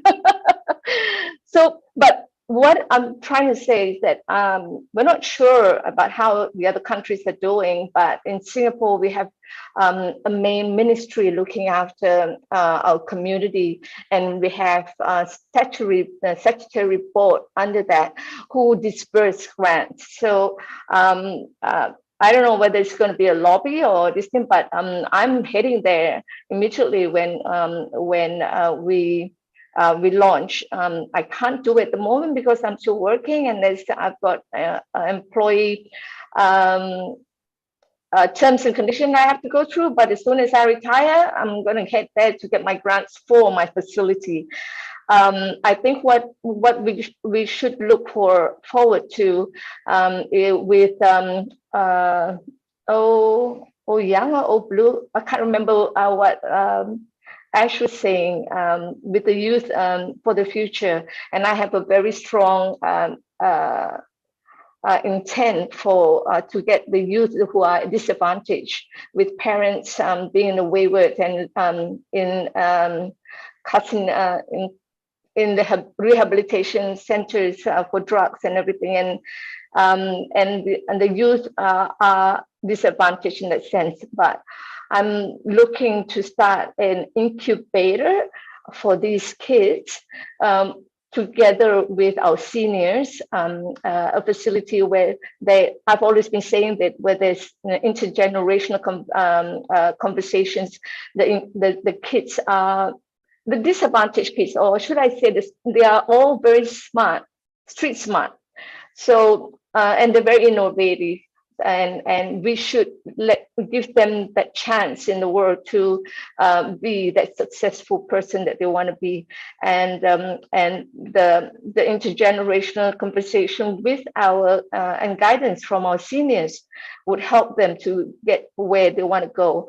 Nowadays we have Udemy, and there's even with our academy in the future, we're going to get bless them with education that they need to get to where they are, without having to worry where the funds are going to come from in the education. So I've got a big job to do, a lot of work to do, but I must retire first. So let's launch. Thank you for having me. David, we'll get in touch. Love you all. Thank you, Tina. Yeah, you're all going to retire. Don't worry. Can't tell you when, but you're all going to retire. And you're probably going to retire. But I was lucky enough to retire when I was 52 years of age. I'll be 57 this year. And I hopefully you don't have to do the 30 some plus years I had to do in a couple years and you're out. So Tina, nice to see you again. Thank you for your kind words. I know you're going to make some connections there with David and Pat. Pretty cool stuff there. All right, we got my Australia princess back on Narelle. Open your microphone, please. Hey, Chris, thank you. I'd actually like Cynthia and Gladys to go first because I have spoken, but I do have something I do want to share. So I would like them to go first, please. Okay, you're the boss. Man, I got a lot of bosses. That's okay. Cynthia Brown, downtown, your Australian sister said, you go. Hello, everyone. I just wanted to say, Pat, I'm so proud of you. Thank you for talking about this subject because this is my favorite, you know, shipping containers and anything that can help the homeless people. This is so amazing to me, and I can't wait to have my hands in this. I'm just really proud of you, and I want to know if, I don't know if, can we do this in Philadelphia, David? Like, yeah, you should be able to do it anywhere. Just got to worry about zoning and any kind of, you know, we got to just check everything out, what we can and can't do, because different states, cities, and municipalities have their own little quirky rules. So we just have to figure out, you know, what we got to do to accomplish what we want. I mean, there's a way to do it. We may just have to grease somebody's palms in order to have them say, okay, and let us do the right thing. You know, there's a lot of dirty politics out there and stuff, but we'll get through it. We'll bulldoze through it. You can do it anywhere. Anywhere there's ground, you can do it. this is amazing. I'm so happy about this. I thank you both for talking about this tonight. Cynthia, my sister, just remember, everything is possible. Nothing is impossible. Absolutely. Thank you. Proud of you, Pat. My JU sister. Cynthia Brown, nice to see you, beautiful. She's Thank my you. airport. She's my airport partner. That's who she is. We ran to the airport together through Boston. Yes. All right. So Miss Gladys, thank you, Cynthia, once again. Miss Gladys, the Australian young lady said, let them talk first. I already talked. So Miss Gladys, open your mic, please, and let us have it. Thank you so much, Brother Chris. Thank you, everyone here. And more especially, thank you, Pat, and your team. That was an excellent presentation. I really enjoyed watching the slides, but more so, I'm just envisioning that community, that village, very beautiful like that. I think this can be replicated around the world. Even now thinking my mom is elderly. I have aunties who are elderly, and the gardens back home, when they dig, you know, they have to bend to the ground. But when I saw those gardens that are off the ground, the box gardens, I think they are going to give people quality of life, especially the seniors. They will enjoy farming without having to bend so low to hurt their backs. And this dream that you have started, oh bless, will bring it to pass. Because I know there are so many people who will benefit from this, not only the elderly, but even the young people, bringing them as a community together. And as I know a question came up twice, but maybe I can share what I was thinking about, asking whether you are going to involve the community. I think Sister Bridget and Dr. Benny, they asked that question. When the presenters mentioned that when David said about the people coming and contributing, volunteering, giving time, I think it will be a great idea to include the community, because each community's needs may be different. To tell them what you have, or first ask them what they need, and then you can see how you can incorporate your plan so that it serves, you know, you get to share your vision and it serves the community based on their need. So I am very happy. I'm looking forward. the design you have is just amazing. It's like everything is within the community. And about also when they grow food, that you can sell that food to the community, they can eat that food, and they can also exchange, even in form of trade, food from one community to another. And being that it's going to be replicated around the world, I think it's going to be amazing. I can't wait to see what we are going to do through O Bless. Thank you so much. I'm proud of you. Anything Thank you, back Sister to Gladys. I'm very, very glad for you to speak tonight because you fill my heart every time you do. And yes, I believe speaking to the community, getting to the cities, like I was talking about our project for myself in Saskatchewan, speaking of Saskatchewan only, if we put it just outside the city, we still need the hospitals and everything because the village is not going to be big enough to have all the facilities that it needs for surgeries and everything. So if we keep it close to a city where there is the facilities there and we can access them, and then we can use and have the community of the city to help us also. Because the vision I have for the place that I visioned and drove by and looked at for an hour and sat there and visioned it was just over the bridge out of the city, which would be 5 or 10 minutes out. But whether that land will ever be available, I don't know. But there is other lands. We're called the Flatlands and the land of the living sky, so I'm not worried about land. It's all around.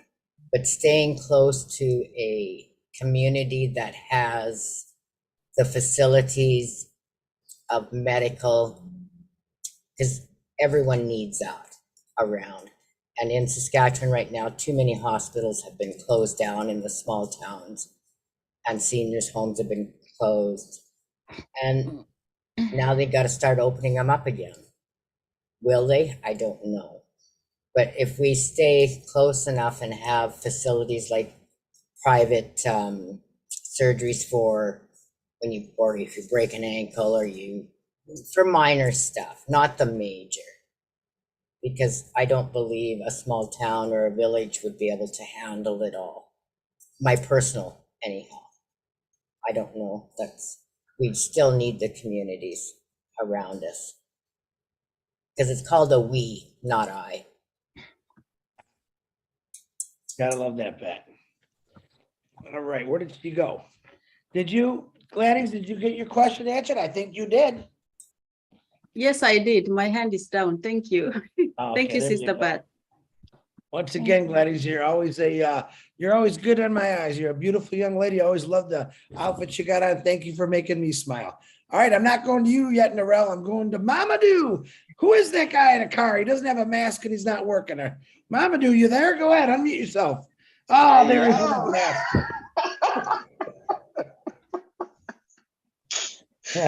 Oh, my Captain Chris. You got me.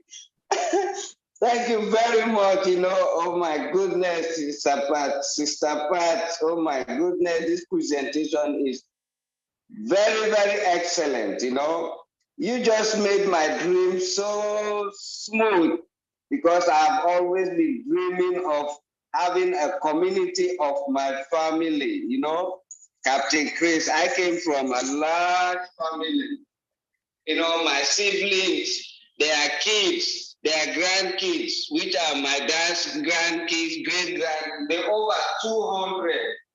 So I've always been dreaming of having a community of just the family, and when I saw this presentation, oh my goodness, I said, oh God, I said, I wish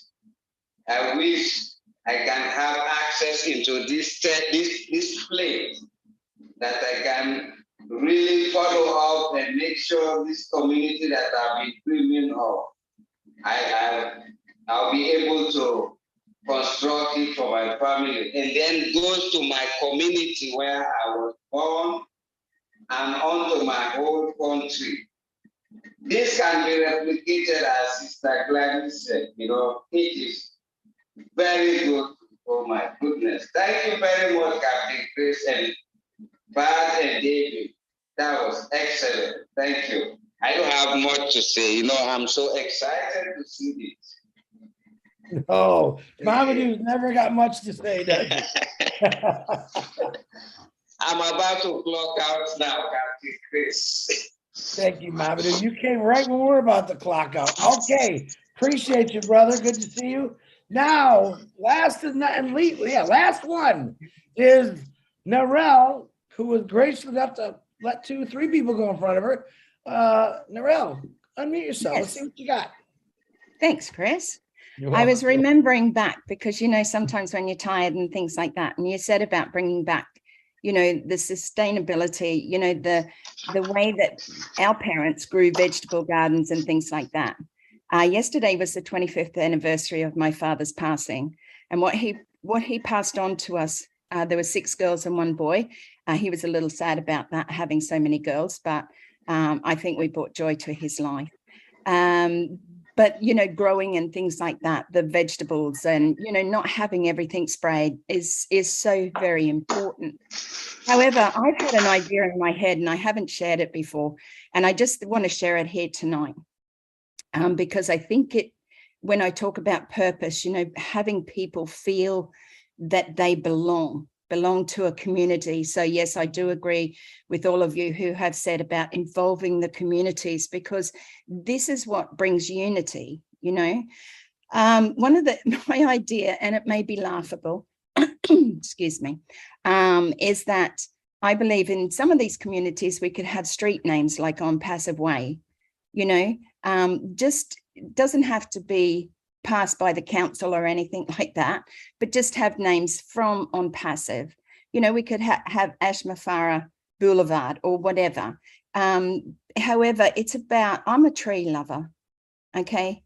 And to me, I think planting a tree for every single person who either stays within the village, lives within the village, every founder, that sort of thing, and have a tree planted in their honor, because what this does is gives a person a sense of belonging. It's rooting who they are within that village, it really is. And trees, obviously, they're being cut down every day.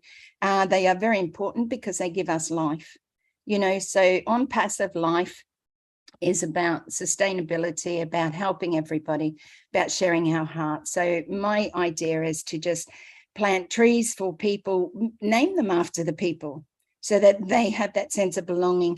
They can come and water it, everybody can be a part of that.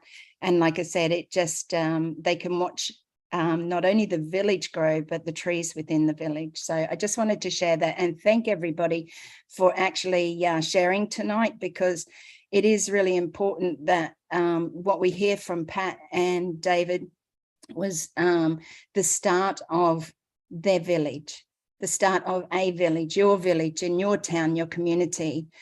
We can do it everywhere. Australia is a very big country. We have plenty of land. We just don't have the water. We're one of the biggest countries, and yet we have the least amount of water, believe it or not, even though we have flooding in certain areas. But in the middle of Australia, it's a lot of desert. So, we can do a lot with land as long as we have the water. So thanks again, Chris. It's been an honor to be here. And thank you, everyone. It's lovely to see your faces. You're welcome, Narelle. Thank you for that. Lots of things to do. It's a big world. And there's lots of corners in this world that we don't know about. And we got to get in those corners. All right. Wow. We actually finished 1 minute before 11 o'clock. So let me say first of all, my appreciation, my thank you to Patricia, how I call Pat, parent, and David Rosesley, 2 amazing individuals. I am so glad you guys came on here. Well, I'm even more happy that you 2 connected. Canada, Michigan, woo!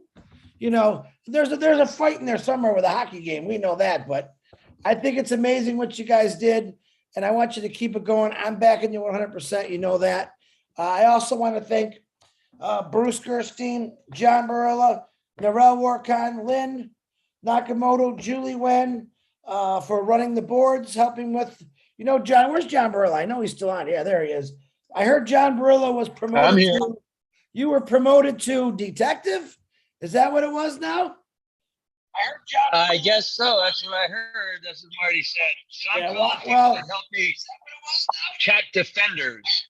I'm moving you up to private investigator now. Okay, you got a double promotion this week. So John, appreciate all you do in the chats. I know it's not easy running through all the tubes and knocking these ding dongs out of whack. So appreciate you. Who else? Daryl Cook. I think Daryl's on here. He normally takes all the notes. Daryl, if you're still up, I appreciate you for doing that, my brother. Who am I missing? Am I missing anybody? If I'm missing somebody, please let me know. I want to thank all the people on the panel who spoke. Okay, and I also want to thank all the people on the panel who didn't speak. Yes, Daryl Cook just sent me the notes. Thank you, Daryl. God bless you, brother. Just remember this, guys. Ash said it, I always say it. Do one nice thing a day for somebody. It doesn't have to be about money. It could be a hug. It could be a thank you. It really does change someone's attitude. If you do say to an individual, good morning, have a great day, and they say, don't you dare tell me what to do, run away. Run away from that individual. There's no helping that guy today. My boss used to say that to me every time. I'd say, hey, good morning, boss, have a great day. He'd say, don't you ever tell me what to do. So, just a joke, but have fun. All right, let's have some fun. Chris, I would really like to say thank you for having David and myself do a presentation tonight. And we are very grateful, thankful, and blessed as always. And I would also like to leave my condolences with Leanne and her family. Yes. Let's remember Leanne Bonnet. Actually, let's go out in silence today. Just because of Leanne. And thank you for reminding me about that, Pat. And it's always my pleasure. You never have to say thank you. Just keep doing what you're doing, guys. This is about every one of us coming together from every part of the world and just helping people for the first time in history. Think about it that way. All right, Richard, I noticed you just put your hand up real quick. Go ahead, brother. It's because I want to ask for prayers for my youngest stepson. Tomorrow's having back surgery at 11 o'clock tomorrow morning. You got it, Richard. Many, many prayers, guys. Remember Richard and his grandson in his prayers. All you guys, if you got something going on in your families, we're praying for you constantly. You got my promise on that. Morning, noon, and night, I'm always praying for everyone that I know, and I know a lot of you. So keep Leanne and her family in her prayers, and reach out to each other. There's a lot of people out here that just need to you just might want to talk to them. You just might change their life, right? So thank you for coming to Bless. We'll see you next Tuesday. And I'm not telling you what I got going because I got 3 things I got to pick. But I love everyone here. Pat, Parent, David, you guys rocked my world tonight.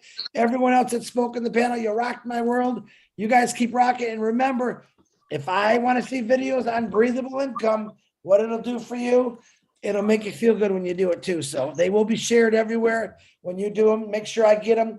I'll see you guys at 360 tomorrow. I'm not sure if it's at 12 or 2. If it's at 12, usually S doesn't show up. If it's at 2, you never know. The guy's like a magician. He calls and says, hey, we're doing it. Hold on. Hey, that's how it works sometimes. But remember, Ash's updates, as far as I'm concerned, we're in the back office. Under updates through Marty DeGarmo, through the webinar. That was a good update. That's really all I needed to hear. But believe it or not, people are learning to stay calm now. It's gotten a lot better. Where I don't have wake up to 300 messages and say, Chris, is Ash coming on today? I don't get that. So people are learning and respecting the guy, what he's doing. That's a great thing. So don't you worry. Things are still going on. The way I see it, the longer we don't hear him, the lot more he's going to tell us next time we see him. So God bless every one of you. Get some rest. 11:04, perfect record timing. I'll see you all tomorrow. All right, we're going to go out quiet. I forgot. Let's go out quietly. Good night. God bless you. We'll see you later. Good night. Good night. Awesome night. webinar. Good night, all. Good night, everyone. Good night. Good night. Good night, everyone from Philadelphia. Thank you, David. Good night, Chris, good night, everyone. everyone. Thank you very much. Have a wonderful You, night. Pat. Hey, my Lauren. baby. Good night. Blessed night. Come to Late Night Chat with Lynn and Rob. Lynn and Rob, midnight. Relax. Night, Thank you very much for Good night, monitoring our chat. Barilla. Thank you. God bless you. Thank you, David and Don't Pat, for forget, this guys, I amazing forgot webinar. Lynn and Rob will be on a Mama midnight. Do. Night, Lynn and Rob will be on Jan. midnight. Night, Mama I Do. apologize. I forgot. Night. I thought we were supposed to exit quietly. I know, we're not being very quiet. Exit quietly. I think, Have I a think, blessed you know night. what, right now, Leanne's looking down and said, these people just Thank don't you. know how to Thank follow you. rules. It's okay. Exit baby. quietly, folks. Night, Dr. Oh,